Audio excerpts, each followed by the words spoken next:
Online shopping platform customer से नहीं वसूलेंगे hidden charges. Flipkart, मित्रा और जोमेटो, स्विगी जैसे 26 platform dark pattern free. Health insurance सस्ता होगा, बढ़ते प्रीमियम पर रोक लगेगी। एजेंट का कमीशन 20% तक का घटने और पैकेज रेट कम करने की तैयारी में है। मेरठ में 2.5 साल के बच्चे की चोट को अस्पताल में फेविक्विक से चिपका दिया। माता पिता ने विरोध भी किया, लेकिन भाग्यश्री अस्पताल का वार्ड बॉय नहीं माना। उसने कहा कि घबराइए मत, चेहरे पर चोट है, इसका ऐसे ही इलाज होता है। हरदोई में एक स्कूल में अचानक गैस रिसाव हो गया है। गैस की गंध फैलते ही बच्चे घबराकर क्लास से बाहर भागे, लेकिन 16 बच्चे चपेट में आ गए। कई बच्चे बेहोश होकर गिर पड़े, जबकि कुछ को खांसी और उल्टी होने लगी। उत्तर प्रदेश में अब लिंक एक्सप्रेसवे पर फूड कोर्ट और बजट होटल बनेंगे। पहले चरण में बुंदेलखंड और पूर्वांचल एक्सप्रेस पर यह सुविधा शुरू होगी, जिससे यात्रियों को बेहतर अनुभव मिलेगा। सरकार ने प्रधानमंत्री फसल बीमा योजना का दायरा बढ़ाया है, जिसमें अब जंगली जानवरों से फसल के नुकसान और धान के खेतों में जलभराव को भी शामिल किया जाएगा। यह नियम खरीफ 2026 से लागू होगा, जिससे प्रभावित किसानों को राहत मिलेगी। किसानों को नुकसान की सूचना 72 घंटे के भीतर ऐप पर देनी होगी। चलिए दोस्तों, अगली खबर बताने से पहले इस वीडियो को भी लाइक करें, शेयर करें और चैनल को सब्सक्राइब करके बेल आइकन प्रेस कर लीजिए। सोना 1007 से 4 रुपये बढ़कर 1,24,000 प्रति 10 ग्राम हुआ। इस साल 47,700 से 22 रुपये महंगा हो चुका है। चांदी 4,004 से 14 रुपये बढ़कर 1,58,000 किलो पर बिक रही है। अयोध्या राम मंदिर ध्वजारोहण समारोह के लिए पीएम मोदी का मिनट टू मिनट कार्यक्रम फाइनल हो गया है। प्रधानमंत्री मोदी राम मंदिर में 4 घंटे गुजारेंगे। अयोध्या में सरजू नदी पर 25 करोड़ रुपए की लागत से 4.2 किलोमीटर लंबा प्रदेश के सबसे बड़ा पुल बनेगा, जो अयोध्या को गोंडा और बस्ती से जोड़ेगा। यह रिंग रोड परियोजना का हिस्सा है, जिसमें ट्रैफिक कम होगा और कनेक्टिविटी सुधरेगी। यूपी में अब मखाना की खेती शुरू कराने की योजना है। इसके लिए 18 करोड़ की कार्य योजना तैयार की गई है। किसानों को प्रशिक्षित किया जाएगा, उन्हें इससे जुड़ी तकनीकी और व्यवहारिक जानकारी दी जाएगी। सूत्रों के अनुसार रक्षा मंत्रालय के विशेषज्ञों की सलाह पर 2 से 3 किलो वजन का दूसरा ध्वजा बनाने का निर्देश दिया गया है। हल्के वजन के ध्वजे की लंबाई चौड़ाई भी 22 गुणा 21 फीट रखने का फैसला किया गया है। ध्वजारोहण में 5 मिनट का समय लगेगा। यूपी की योगी सरकार अयोध्या, काशी और मथुरा के बाद संभल को धार्मिक पर्यटन के रूप में विकसित करने की तैयारी में है। मुख्यमंत्री योगी आदित्यनाथ ने संभल के विकास को लेकर अफसरों के साथ बैठक में विकास की समीक्षा की और उन्हें यहां का रोड मैप सौंपा है। 25 नवंबर को अयोध्या में होने वाले ध्वजारोहण समारोह को लेकर नियम और सख्त हो गए हैं। उस दिन वीवीआईपी भी फोन लेकर नहीं जा सकेंगे। महिलाओं को ट्रांसपोर्ट, हेल्थ और कई तरह की सिक्योरिटी सुविधाएं भी मिलेगी। रात की शिफ्ट में काम करने वाली महिलाओं के लिए सीसीटीवी निगरानी की सुविधा भी होगी, ताकि उन्हें किसी प्रकार की दिक्कतों का सामना न करना पड़े।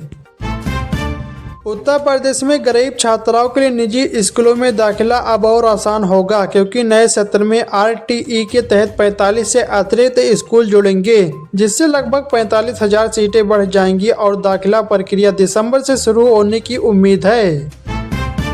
गोरखपुर में 392 करोड़ रुपए की लागत से एक अंतर्राष्ट्रीय क्रिकेट स्टेडियम बनेगा, जो 50 एकड़ में फैला होगा और इसमें 30,000 दर्शक बैठ सकेंगे। यह उत्तर प्रदेश का चौथा ऐसा स्टेडियम होगा जो 2 साल में बनकर तैयार होने की उम्मीद है, जिससे क्षेत्र में खेल और पर्यटन को बढ़ावा मिलेगा। प्रदेश सरकार वृद्धावस्था पेंशन को फैमिली आईडी से जोड़ेगी।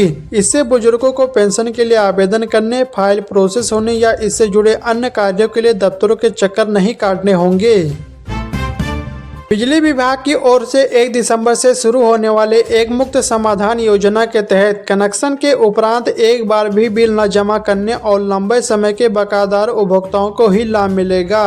उनको मूल बिजली बिल की धनराशि 15 से 25% तक का छूट मिलेगी। यूपी में यातायात पुलिस अब चालान न भरने वालों पर सख्ती करेगी। जिन वाहनों पर 50 से अधिक चालान है वे सीज होंगे और जिन पर 1 से 10 चालान बाकी हैं उनके डीएल व पंजीकरण निरस्त किए जाएंगे। 6 से 54 वाहनों को चिन्हित कर कार्रवाई शुरू की जाएगी। खेतों में सिंचाई के लिए सरकार इस साल 40,521 सोलर पंप लगवाएगी। सोलर पंप के टेंडर मूल्य पर सरकार 60% का अनुदान देगी। योजना का लाभ किसानों को पहले आओ पहले पाओ के आधार पर मिलेगा। आवेदन के वक्त किसानों को 5,000 रुपये के टोकन शुल्क का भुगतान करना होगा। यूपी के 2 प्रमुख धामों अयोध्या और चित्रकूट के बीच नई वंदे भारत ट्रेन चलाने की योजना चल रही है। जनवरी से यह ट्रेन शुरू हो सकती है। तेल कंपनियों ने रसोई गैस सिलेंडर के रेगुलेटर और पाइप की बिक्री के लिए नया नियम लागू किया है। अब बिना कनेक्शन नंबर के इनकी बिक्री नहीं होगी और यह जानकारी ग्राहक के कनेक्शन नंबर पर दर्ज की जाएगी। कंपनियों का कहना है कि हर 5 साल में पाइप बदलने से लीकेज की समस्या कम होगी और दुर्घटना होने पर मुआवजे की प्रक्रिया में मदद मिलेगी। प्रयागराज में माघ मेला 2026 की तैयारियां तेज हो गई है। 3 जनवरी से शुरू होने वाले इस मेले के लिए बिजली विभाग ने 25,000 LED लाइटें लगाने और 75,000 कैंप कनेक्शन जारी करने की योजना बनाई है। सुरक्षा के लिए 250 से अधिक CCTV कैमरे लगेंगे और 5,200 पुलिसकर्मी तैनात किए जाएंगे। अयोध्या में राम मंदिर के शिखर पर 25 नवंबर को प्रधानमंत्री मोदी ध्वजारोहण करेंगे। विवाह पंचमी के शुभ अवसर पर होने वाले इस ऐतिहासिक कार्यक्रम के लिए तैयारियां तेज हैं। मंदिर 24 नवंबर की शाम से बंद रहेगा और 26 नवंबर को सुबह दर्शन फिर से शुरू होंगे। इस अवसर पर हजारों मेहमानों के शामिल होने की उम्मीद है। यूपी की राजधानी लखनऊ में योगी आदित्यनाथ की अध्यक्षता में कैबिनेट की बैठक हुई। योगी कैबिनेट में 20 अहम प्रस्ताव पास हुए। वृद्धा पेंशन को लेकर बड़ा फैसला लिया गया है। इस फैसले के बाद बुजुर्गों को अब वृद्धावस्था के लिए भटकना नहीं पड़ेगा। गोरखपुर में बारात ले जाने के लिए इलेक्ट्रिक बस की बुकिंग शुरू हो गई है। शहर में प्रदूषण कम करने और आधुनिक परिवहन सुविधा उपलब्ध कराने के उद्देश्य से यह पहल की गई है। 12 घंटे के लिए बस बुकिंग करने पर एक निश्चित रकम चुकानी होगी। इलेक्ट्रिक बस से यात्रा करने से पर्यावरण को लाभ होगा। मध्य प्रदेश, राजस्थान, हरियाणा, दिल्ली, पंजाब सहित कई राज्यों में शीतलहर चल रही है। राजस्थान के 9 शहरों में और मध्य प्रदेश के 8 शहरों में न्यूनतम तापमान 10 डिग्री सेल्सियस से कम दर्ज किया गया है। भोपाल में लगातार 5वें दिन रात का पारा 8 डिग्री दर्ज किया गया है। वहीं हरियाणा के 7 शहरों में तापमान 10 डिग्री से नीचे चला गया है। RBI के नए फैसले के तहत जरूरतमंद लोग अपनी चांदी के आभूषण, सिक्के या फिर अन्य चांदी से जुड़ी वस्तुएं गिरवी रखकर बैंक या फिर गैर बैंकिंग वित्तीय संस्थाओं से लोन ले सकेंगे। यह नियम 1 अप्रैल 2026 से प्रभावी होगा। वंदे भारत स्लीपर ट्रेन से पश्चिम मध्य रेलवे के कोटा मंडल में गति प्रशिक्षण के दौरान 180 किलोमीटर प्रति घंटे की अधिकतम रफ्तार प्राप्त कर नया कीर्तिमान स्थापित किया है।